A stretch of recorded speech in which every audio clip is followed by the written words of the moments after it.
the difference in here.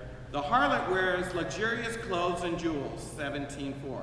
The bride is clothed in good deeds, we just read that. Christian women are exhorted not to wear ostentatious apparel, but to clothe themselves in meekness and virtue. Let's look at 1 Timothy 2. Look at 1 Timothy 2.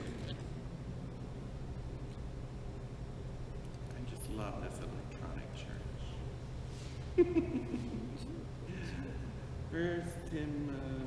I can't spell. 1 Timothy 2. There we go. This is Paul's writing to Timothy. Timothy was one of the pastors of the church of Ephesus. That sound familiar to anyone? Yeah. Why? One of the churches in Revelation. Yes, it's one of the churches in Revelation, yes. So Timothy would also have been reading this letter. Is Ephesus also the home of Mary? I'm sorry? Yes. Yes, that's the home of Mary, yes. Verse 8, I desire then in every place the men should pray, lifting up holy hands without anger or argument. Also that the women should dress themselves modestly and decently in suitable clothing, not with their hair braided or with gold, pearls, or expensive clothes. Interesting that the whore of Babylon does completely the opposite of the exhortation of Paul. But how should women not dress with gold, pearls, but with what? With words. As is proper for women who profess their reverence for God. Did you hear that?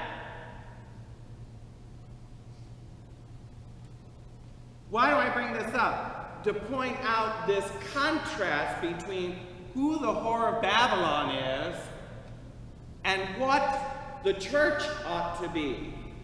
In other words, whatever the whore or whoever the whore of Babylon is, as a corporate body, she's kind of the anti-church. Just like the beast that she's riding on is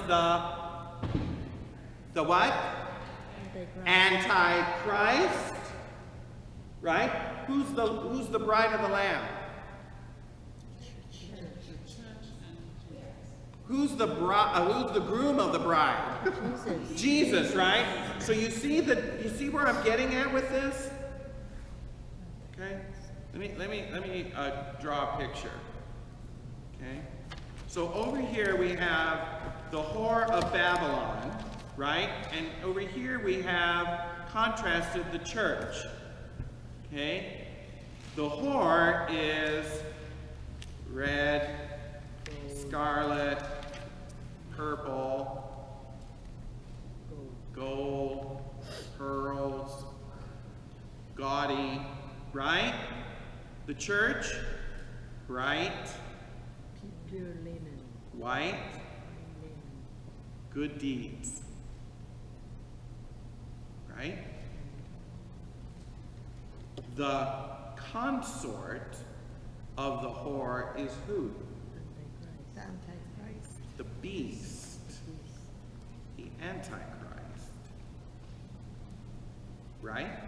Who's the consort of the church? Jesus. Jesus. So, if the beast is the Antichrist, then the whore is the anti-church.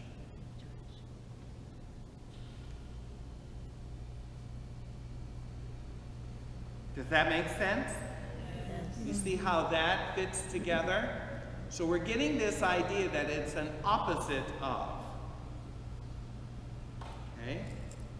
So we've gone over 2 of the 6 clues. She's seated on many waters. She's clothed in scarlet. What else can we say about her?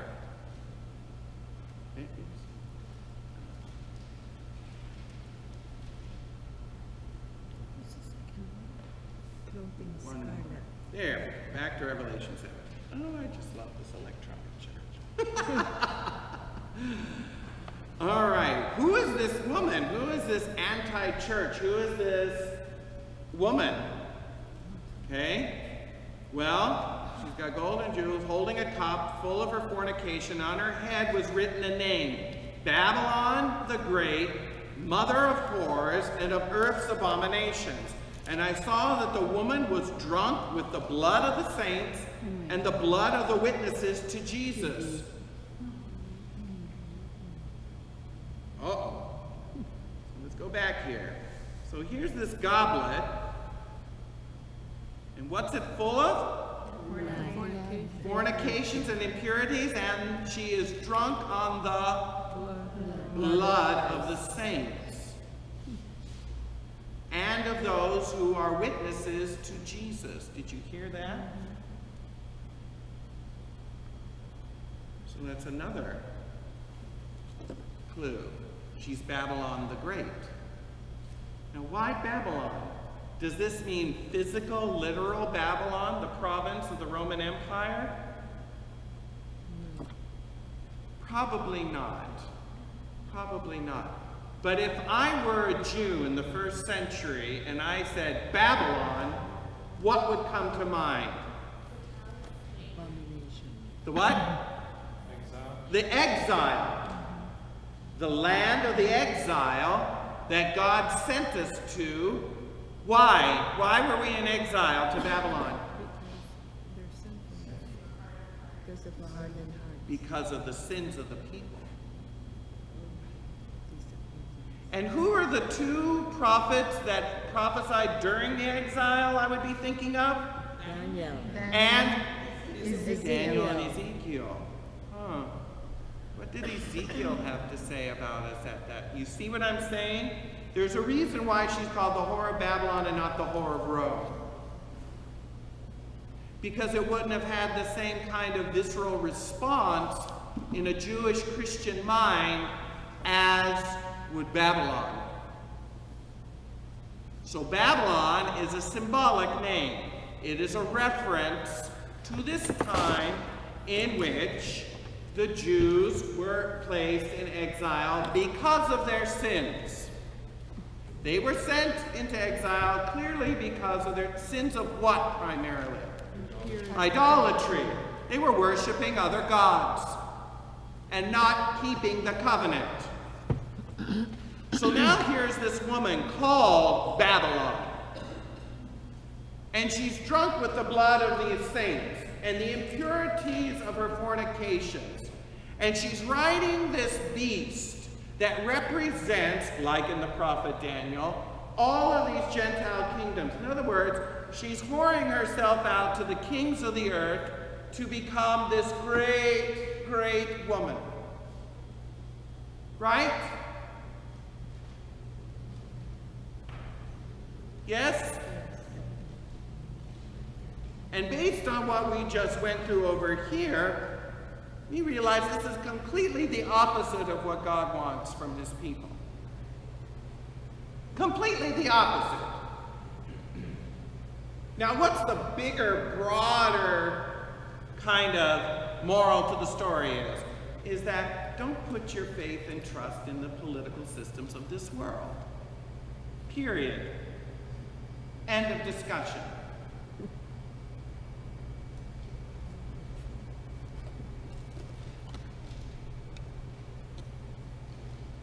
Why? Because they will fail you. As we will see in chapter 18, the beast turns on the whore. She thinks she's riding him. She thinks she's got him under her thumb. She thinks she's got him under her feet. Little does she know that this beast will turn on her on a dime and destroy her just as quickly as sleep with her. What does that mean? Well, it means that if those factions, let's say, in Israel, who think that if they just kind of placate the governing powers, if we just play nice, maybe the Romans will leave us alone. Let's just not rock the boat. Let's compromise our principles. Let's give in a little bit, maybe have a ham sandwich with the procurator. You know, who really cares as long as everything is still in peace, right? And everybody will be happy, right? Wrong. See, when you try to play the world's game, you get the world's results. Because they don't care about it. That's the broader, if you will, moral to this story. That the true power of the world is what happens in heaven. It's the liturgy of heaven. It is the worship of the Lamb. That's where the real political power of the world is. I've got news for you. And even though it may seem like here on earth that the collaborators are getting away with murder or living high on the hog, in the end, it gets them nowhere. That's what we're going to see. Okay? That's part of what this imagery is telling us. Let's go back. When I saw her, I was greatly amazed, but the angel said to me, "Why are you amazed? I'll tell you the mystery of the woman and of the beast with 7 heads and 10 horns that carries her." You want to know what this means? I'll tell you. Well, read on, Macduff. Okay, I will. The beast you saw was, is not, and is about to ascend from the bottomless pit to go to destruction. And the inhabitants of the earth, whose names are not written in the book of life from the foundations of the world, will be amazed when they see the beast, because it was and is not and is to come. Okay? I believe that this is referencing not just the charismatic political rulers that will be from the time in which this was written until the time of the end. That's one part of it, but it is also referencing the Antichrist at the end of time. I think that's important to point out. Again, it's re-emphasizing what we already learned in chapter 13 about this beast with the 7 heads and the 10 horns. Represents this Antichrist power, this political power that is in control of the earth. This calls for a mind that has wisdom. The 7 heads are 7 mountains on which the woman is seated. They are also 7 kings, 5 of whom have fallen. 1 is living, the other is not yet come. And when he comes, he must remain only for a little while. As for the beast that was and is not, it is an 8th, but does not belong to the 7th and goes to destruction. And the 10 horns that you saw are 10 kings, who have not yet received a kingdom, but they are to receive authority as kings for 1 hour together with the beast. These are united in yielding their power and authority to the beast. They will make war on the Lamb, and the Lamb will conquer them. For he is the Lord of lords and the King of kings, and those with him are called the chosen and faithful. Did you hear that?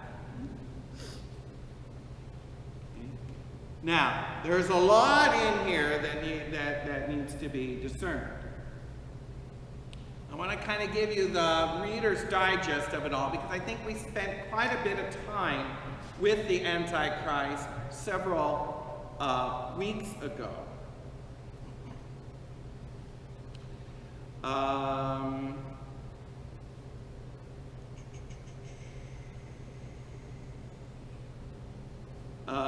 Right here. The identity of the beast and the harlot rides. The 7 heads and the 10 horns is the same as the beast that rides out of the sea in Revelation 13. Was and is not is an anti-statement to the eternality of God, who was and is to come. You remember that in earlier chapters of Revelation? You know, they cry,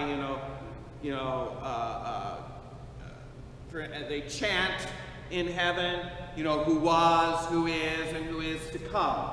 Okay, that's God. But the beast is described as one who was, is not, and will not be.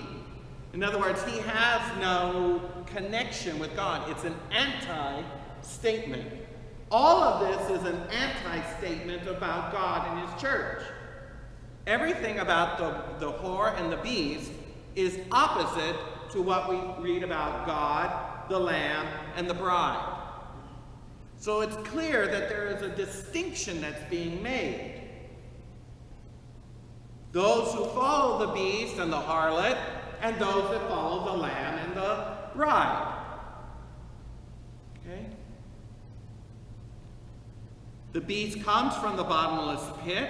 We've seen that in Revelation 9, Revelation 11, and Revelation 20, and leads those who are going astray. That's Revelation 13, 5 through 8. Who is like the beast, who is able to make war with him? The people will follow this guy. Okay? Now, the 7 hills and the 7 kings. The 7 hills are Rome, and the 7 kings. Some have interpreted those as the Julian rulers, the Julian Caesars, beginning with Caesar, all the way up until Nero and Galba. Galba is considered the 8th ruler who reigned for a very short time after Nero and then was deposed by, I forget who followed Galba. I don't remember. But if you look at the reign of the Julian rulers, as they're called, from Julius Caesar to Nero, there are 7 of them. So some have understood this as being the 7 heads, are also 7 kings. Now, Chip, you say, I thought you said this isn't Rome. The woman isn't Rome. The beast that she rides is Rome, because that's the seat of political power at this time. So again, whoever this harlot is, she's sleeping with the powers that be in Rome to get to where she is. Aha! We're getting closer to the identity of the woman. Remember, we're focusing on the woman. I've never said that the woman was Rome. And I haven't said that the beast that comes out of the sea is ultimately referring to the Antichrist. But between now and then,